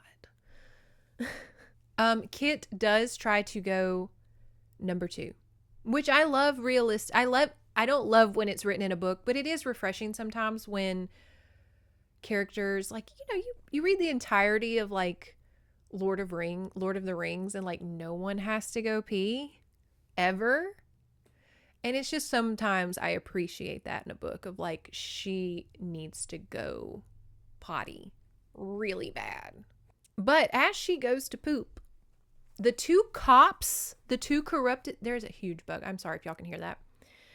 The two cops way back in the first of the novel that like caught her and Alice and like started this mess, they show up, and they're Officer U and Officer Dick. Last names are last names. You can't really pick them. I just thought they were interesting choices. Officer U and Officer Dick grab her before she can go poop. A fight happens. McCall gets thrown into a net in the ocean, and he calls the orcas again. And I'm just like, you can't keep calling these orcas. They have a life. Okay? This pod leader is probably just like, oh my God, that fucking merman is calling again. And they're just like, hey, we need to like migrate. Like, we're orcas. We got to go keep this pod rolling. And she's just like, hold on. Fucking mermaid needs us again. Let's double back. And go ram a yacht again. Kit is taken to a creepy cabin by the officers. McCall, remember, a giant net was pulled over him, and it's other Krikinis. And they pull him 1,200 feet deep. That's pretty deep. And I kind of thought this was interesting. I've never heard of deep sea mermaids, so I really liked this. At the ocean bottom, the Krikini men tied strips of the net around craggy rocks. What's a craggy rock? I guess it's a jagged rock. Craggy rocks, binding McCall's arms above his head. Having secured him, they floated backwards, staring. Their hair was long and pale, decorated with shells and precious stones. Black pearls the size of eyeballs looped around the waist of the woman alongside a dagger cut from obsidian. The men were pierced with bone. Long, curving shards laced through the skin of their forearms, horizontal spikes, and artful mutilation. Spears hung against their backs. All three of them shone with a faint, pale glow, bioluminescence good for the deep sea. Their eyes were large, too, and their nostrils small, their noses hardly visible, so they probably look like Voldemort. There weren't many members of the colony that that had ever mixed with human, the evidence of their Krikini blood was too alien. McCall wondered if their bones were soft too, if they were one of the deep sea people. It was beginning to seem that way. It might not even be possible for them to mix with humans on land. Their skeletons would be too soft, the cavities in their bodies not easily shifted. I just thought that was interesting, of like a bioluminescence mermaid. Guess who shows up? Pappy Mermaid. Daddy shows up. Not much happens. His dad's just like, I just wanted to check in on you. And McCall's kind of like, so I've been enslaved by a witch this whole time. Where have you been? Why are you popping in now? And his dad's like, I couldn't interfere because of like Krikini law. But we learn, I forgot to mention this, every time McCall goes into the ocean, there's a sea lion that follows him. And he always thought it was the witch spying on him, but it was his dad. He was like, yeah, that sea lion I hired to follow you.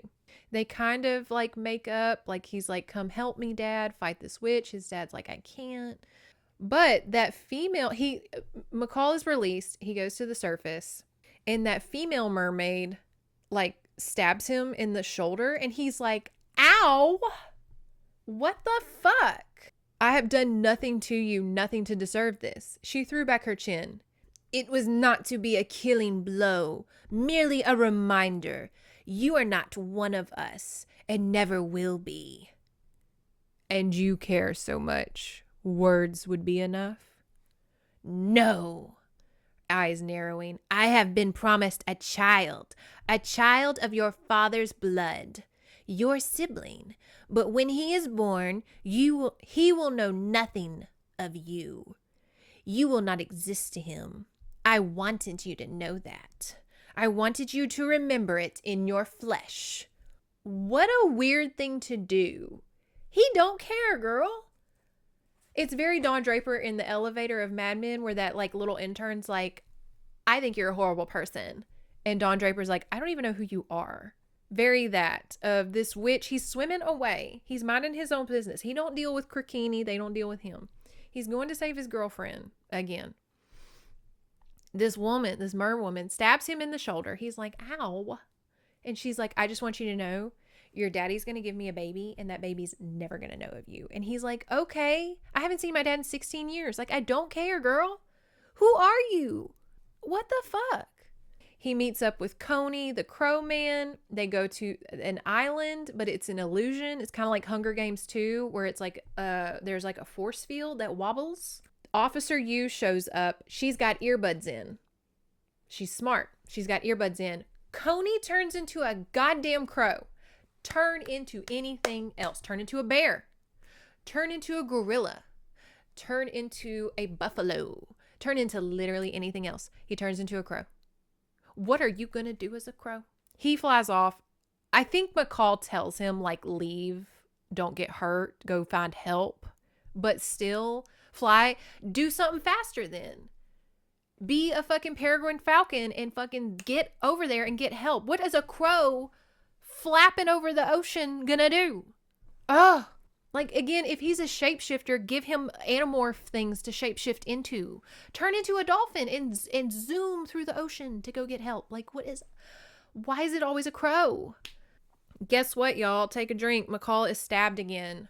We find Alice. With a bunch of other prisoners. Kit can see all their deaths. The witch shows up.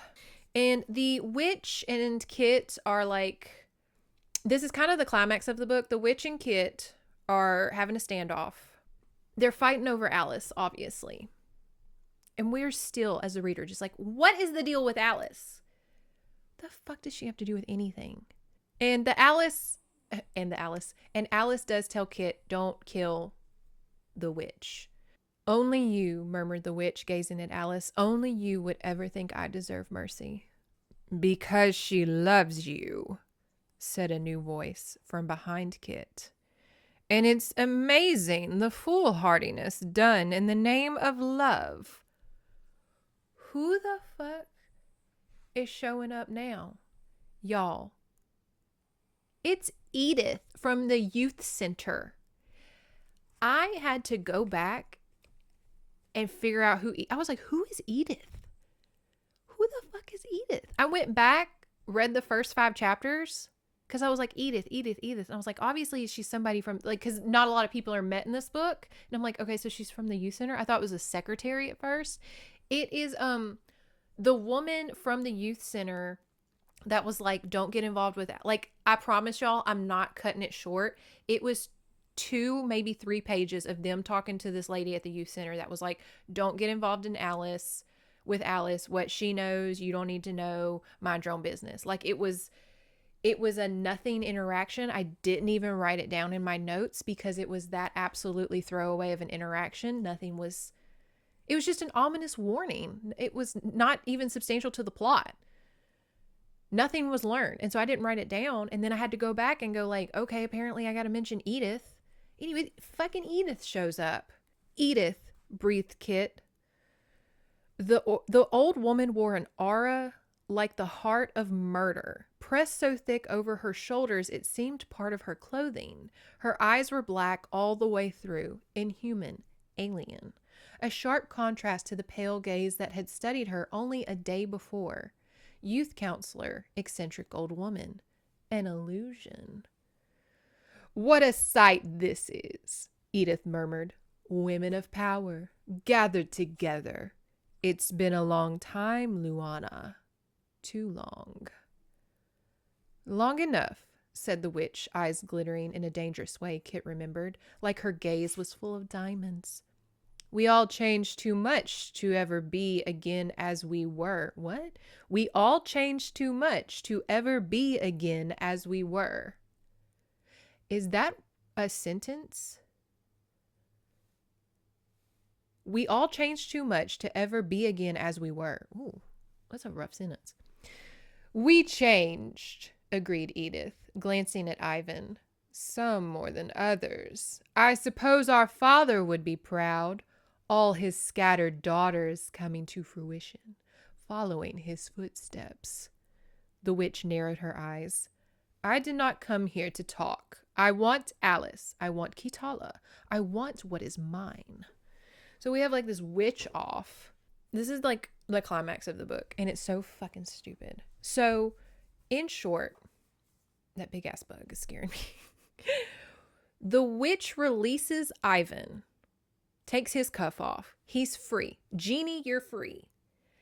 She frees McCall because he's somehow there. She wants McCall to kill her. The witch that we've been fighting with this whole book, who has sexually assaulted this man, when he was young, and abused him. Like, I didn't go into detail because it's just kind of like trauma dumping, but she like sexually assaults him. She emotionally abuses him, physically, verbally. It's an extremely abusive, obviously, relationship. It's literally slavery. She now is like, McCall, kill me because Kit is the proper vessel. And you're like, vessel for what? She wants her soul. The witch wants to give up her soul to put into Kit's body. And McCall's like, no, because you're going to take over her body. And she's like, I'm not. Kit needs to know everything I know. Because remember earlier, it was a little foreshadowed of like, wouldn't you like to know everything that everybody knows? You can take someone's soul and know everything they know. That's what she wants with Kit. She's like, I can't fight Edith. Kit can. So Kit needs all the knowledge I have. But y'all, I'm going to be real with y'all. The witch adds nothing to the battle. Absolutely nothing. She doesn't give her like any secrets, any like punch her in the left boob, like nothing. Why is she there? Okay. McCall is outside now fighting Slenderman people. He's outside fighting these big, tall, shadow Slenderman things. They're not literally Slendermans, but like they read like Slendermans. Like they're these big, tall, shadowy forest creatures. Kit is in the cabin while the crow man, Coney, Ivan the vampire, and McCall the mermaid fights Slenderman demons. Guess who shows up? Not the orcas. Daddy Mermaid shows up. Him and his son have a duet. They defeat the Slendermans enough to where McCall can go into the cabin. This is chaos. Kit has to fight Edith. witch to witch. Y'all want to know how she defeats Edith? She makes a fiddle out of sun and lightning. It sounds cool, kind of, but it is so random because, okay, I'll get to the criticisms of like the whole fiddle importance in this book.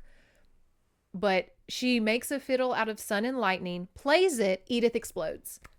Literally says Edith explodes. Not she dies, not she turns to dust, just Edith explodes. And then you're like, okay, well, wasn't the witch supposed to help her? Like, I have all this knowledge, take my soul. She makes a fiddle out of sun and lightning. The witch had nothing to do with that. Why are you here?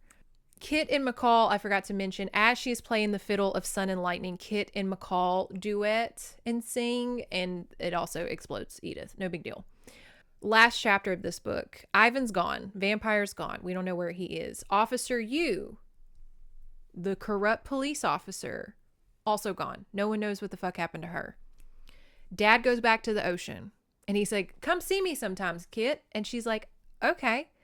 The witch is now kind of like stuck, like she's in Kit.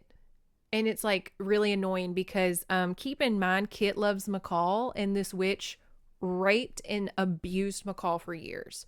Get out of my fucking head. Like, and it's painted as like they have not a friendship, but like it's fine. Like Kit's just like okay with this witch living in her head like a conscience. Girl, she raped your husband. No, we are not painting this as like, oh, she turned over a new leaf and now she's going to live in Kit's head as like a conscience. Like, what? We finally get a talk with Alice. But I don't understand this. We learn that the witch is Alice's grandmother. So you have Jazz Marie is the grandmother of Kit. And then the witch is the grandmother of Alice.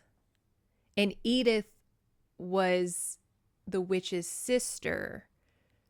I feel like that TikTok sound of, and they were sisters. And now my grandmother and her grandmother were sisters. Like, it's very mom telling you the family tree and you're like, huh? But this really confused me. And maybe if I read it out loud, it'll make sense, because Alice realizes her grandmother is in Kit's soul and she says, is she mad at me? No, whispered the witch. No, said Kit, not at all. Alice nodded, taking a deep breath. Good. That's good. Good that you want to know the love of a sadist and murderer? That you love a sadist and murderer without reservation? Or do you know? Do you know everything, Alice, that your grandmother did? And that's the witch saying that. The witch settled heavy against Kit's heart. She does not. I was careful to keep it that way. Liar. Survivor, was the witch's reply. Alice said, so you saw my death and you believe we avoided it? You were going to be stabbed through the eye. I think so. Kit got ready to leave. As she touched the door, Alice said, there's a problem, you know. Yeah? Edith wasn't aiming for my eye. Oh, Kit breathed. Well then, yeah. Alice smiled ruefully. Exactly. What does that mean? What does that mean? And I know y'all are sitting there going, Montana, you read the fucking book. We're going off of what you said. What does that mean? I went back and read. I promise. I was so confused. Anyways. All right. Talk with Alice. Don't worry, y'all. The fucking fiddle is safe. The goddamn fiddle's safe. I don't know what case she has this fiddle in. It's apparently what we need to make storm shelters out of and bomb shelters out of is this, whatever this fiddle case is. Because she has dragged it through the ocean. She has dragged it on orcas. She has dragged it being shot at. And the fiddle's fine. The fiddle is fit as a fiddle, as they would say. All right. Let's do the last bit of this. And then we're going to tear into this book. I'm sorry. Jazz Marie shows up. She gestures to the gree-gree that Kit wears. For those who aren't aware, gree-gree is a bag of charms in voodoo practice that keeps you safe. And it says, to keep you safe. Like you kept me safe, Kit said. The witch, Luana, said you protected me with your love. But with that, there was a price you had to pay. What did she mean by that? The old woman shook her head. She meant the truth, though it didn't need to be said. That I saw what you would face. I knew what was coming. Glimpsed it in my waking hours and in my dreams. More details than I wanted to know. The darkness, the danger. I was already on my last ropes. Wouldn't have gone more than another year, and I figured 1 year was a good sacrifice for an entire life. Give some 9 lives to my little cat, my kitty Bella. So I put it all there in that gree-gree you wear. My protection, my last breath. Just like McCall gave you his. All of us part of each other in the ways that mean forever. Someone could have used a lesson or two in it. Old Jasmine glanced sideways. You can come out now, Luana. A tall, silvered woman moved through the open French doors. She was not the witch Kit remembered. This woman was old. Her spine was strong and straight. Her face held a canyon of wrinkles traveling from her forehead down her head. You don't gotta say a canyon of wrinkles. Damn. Just say she has some wrinkles. You ain't gotta say a canyon of wrinkles. The only recognizable part of her eyes were her eyes, pale, sharp, intelligent. Jasmine, said the witch. Luana, said Kit's grandmother. About time you croaked. My heart still beats. Somewhere. Don't mince words with me. You're as good as dead, and it's time you started thinking that way. I could live on, she looked at Kit. Your granddaughter and I are comfortable together. Not that comfortable, Kit replied dryly. I would like it to remain that way. The witch sighed and settled her gaze on McCall. No final words? He shrugged. Burn. Rot. Good enough, I suppose. The witch glanced at Kit. And you? Thank you, Kit said grimly, for wanting to kill me. I would have never met McCall otherwise. The witch shook her head. Kit's grandmother smiled and slid off her stool. Well, come on then. I'm here to take you where you're going. I don't suppose you'll give me a clue. Oh, said Jasmine, I think I'll let you be surprised. She held open the veranda door and the witch walked down into the swamp. Kit's grandmother hesitated, looking back at Kit and McCall. Times won't be easy, you know. There will always be something. Ritual sacrifices? Kit asked. Demonic armies? McCall added. Yet more sexual slavery? She tapped him on the arm. Oh, you are so totally mine. Her grandmother shook her head. Never mind, both of you will be fine. Yeah, if I know anything, it's that. Old Jasmine smiled and left the veranda. She did not look back at them, but raised her hand to wave as she swayed her hips into the swamp. Luana was waiting for her. The 2 women disappeared behind a banyan tree. Kit felt no loss. Her grandmother would be back. Death was not always the end. She realized that now. She glanced at McCall and found him fingering the gree-gree pouch, his eyes thoughtful. She asked, What are you thinking? A faint smile touched his mouth. I was thinking that life is strange and awful and lovely, and that to have one, you must have others. Kit leaned against him. Regrets? Some, he admitted. None that have to do with you. The sun was setting behind the swamp. Clouds blushed gold and rose like honey mixed with some warm dream. McCall slowly exhaled, sliding his arm over her shoulder and glanced down at the table beside them. Kit followed his gaze. Her fiddle lay on the hard, battered surface, surrounded by tried chicken feet, bones, and rocks. He smiled. Play me a song. Only if you'll sing. Magic if we do it together. Kit stood on her toes and brushed her lips against his cheek. Let's make magic. McCall laughed.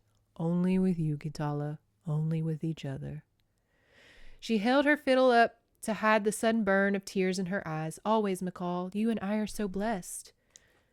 We are indeed, he said, inside her mind, reaching down between their souls, holding her with a love that was as wild as thunderstorm and deeper than the sea. There was a mystery between them, magic. enough to move the stars. Kit smiled and struck a note. And that's the end of this book.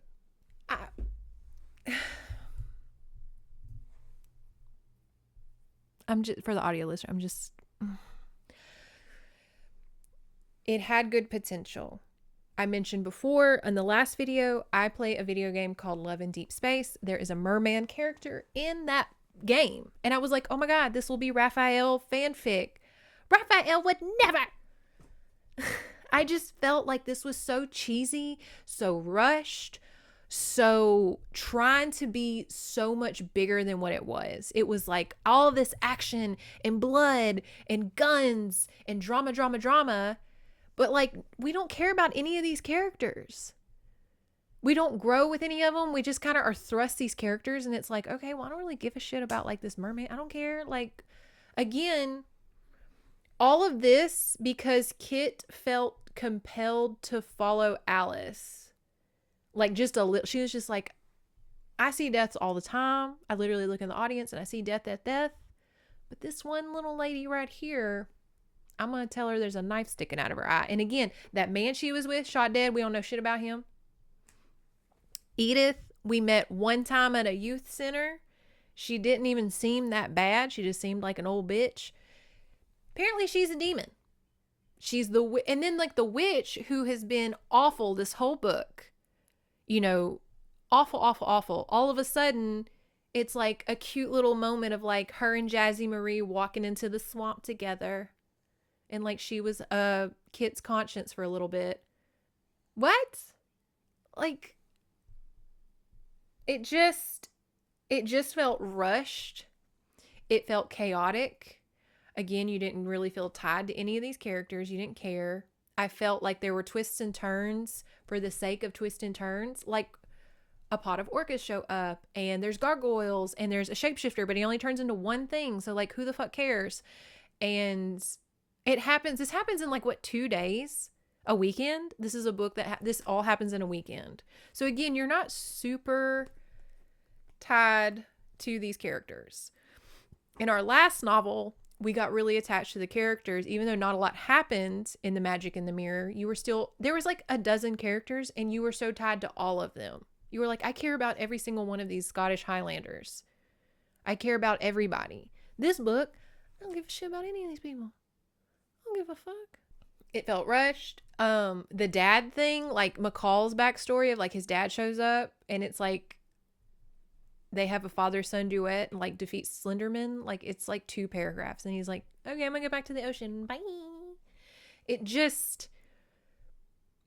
I'm gonna say it. It felt like AI. I'm not saying she wrote, like, obviously AI didn't exist in 2007, but it felt like one of those chat GBTs, write a short story, here you go. It was just like, what is happening? It felt like if you put into the AI chat GBT, can you write me an adult Monster High novel? And it was like, yeah. And here you go. Yeah, this felt like an adult Monster High novel written by ChatGPT. Now, we have other books by Marjorie M. Liu, so maybe this was she was just throwing something to the wind. You know, she had a vacation already booked. Her publisher was bothering her, and she was like, here you go. There you go. Right there. How I would punch this novel up. I would have more mermaid lore for sure, because that's what brings you into this book. Is it's a merman book. Like, I would put I wouldn't call them the Krakenis. I know that's a dumbass fucking name. I wouldn't be calling them the Krakenis. Again, sounds like a dish in Japan. Okinawa. Come get your Krakenis. I would definitely expand on the merman lore. I would definitely do that. I would not give the witch this redemption of like, she was a grandmother. Like, I love the grandmother parallels with Alice and Kit, but like, Alice was barely in this novel. Alice was kind of like Saving Private Ryan. She was Ryan. It was like, why did we care? Why are we fighting so hard about this one character that no one sees? Like, everybody else is going through trauma, and Alice and Ryan, not much, like, it's a rescue mission for them too, but they're the plot lines. Very that. I would have the shapeshifters, turn into something besides a goddamn crow. Anamorph that shit. turn into a dolphin, turn into anything else, turn into an eagle, turn into a gorilla. Like, it was just this naked man that kept turning into a crow the whole book. Okay. And again, he was like kind of like humor relief of just like, how many cuffs does she own? Why does she have a drawer full of cuffs on her yacht? He was kind of asking the questions I would. A very Road to El Dorado where Chell pulls out dice and Miguel's just like, where was she keeping those? And then like McCall and Kit are supposed to have this whirlwind romance, but it's like, okay, so like, how are y'all gonna go shop at like Trader Joe's after this? Y'all didn't really build up quite a repertoire of history. Y'all just fucked a bunch with crusty blood, and y'all can sing and play the fiddle, which is great. But I always think of like, okay, so like, oh my God, that bug, there's a fly in here. I always just think of that of just, okay, so like, how is like normal day-to-day stuff gonna happen here? You know?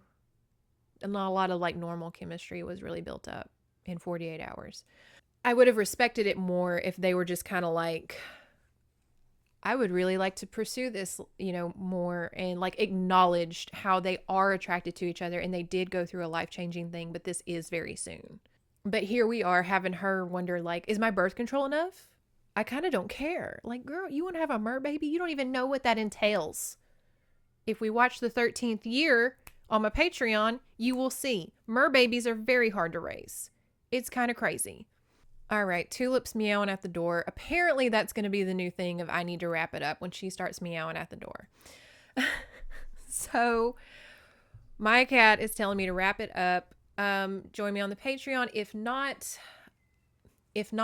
I will see y'all all next month, because our next book, I don't have a physical copy, but a lot of y'all showed me Internet Archives. We can read Sea Treasure for free on Internet Archives. I'll put the link below so y'all can read it too. But yeah, fuck capitalism. We wanted to buy it. It was $400. Fuck capitalism. We'll read it for free on Internet Archive. Blech. So yes, I will put the link down below because we are going to read Sea Treasure. We're going to read Sea Treasure next month. And my God, I hope it's better than this one. Or is Mermaid Summer a bust? I wouldn't call this a bust. Like I said, we got to have a critical book every once in a while. They can't all be bangers. We got to bitch about something. Okay. Oh, last thing. Tulip, hush. Let me say this. Okay. Damn. Last little bit. Y'all, the fucking fiddle, like the whole book talking about this fiddle, and it only shows up when it's like needed. You know, like she's so wrapped up in this fiddle, and McCall loves her because she can play the fiddle, and her dad played the fiddle, and all this fiddle stuff. And then she makes a fiddle of lightning and sun, and it's just like this shoehorn thing in there. Like, I know they're trying to make a lightsaber kind of situation out of it, of like, oh my God, it's this instrument of light. But it only shows up when it's relevant, kind of like how I was saying McCall and Kit keep passing out and getting stabbed when it needs to push the plot along. And it just becomes extremely like overbearing. Okay. I'm done. My phone's dying. My cat's screaming. The universe is literally telling me to wrap this up. So I'm going to go. I will see y'all on the Patreon next week as we do Steamy Scenes, the 13th year. If not, I will see y'all all next month for Sea Treasure. And I have big hopes that it's going to be a lot better. We're going to have a good one. I know. I feel it. I feel it in my fins. All right. Wear sunscreen. Enjoy your summer. I will see y'all all next month.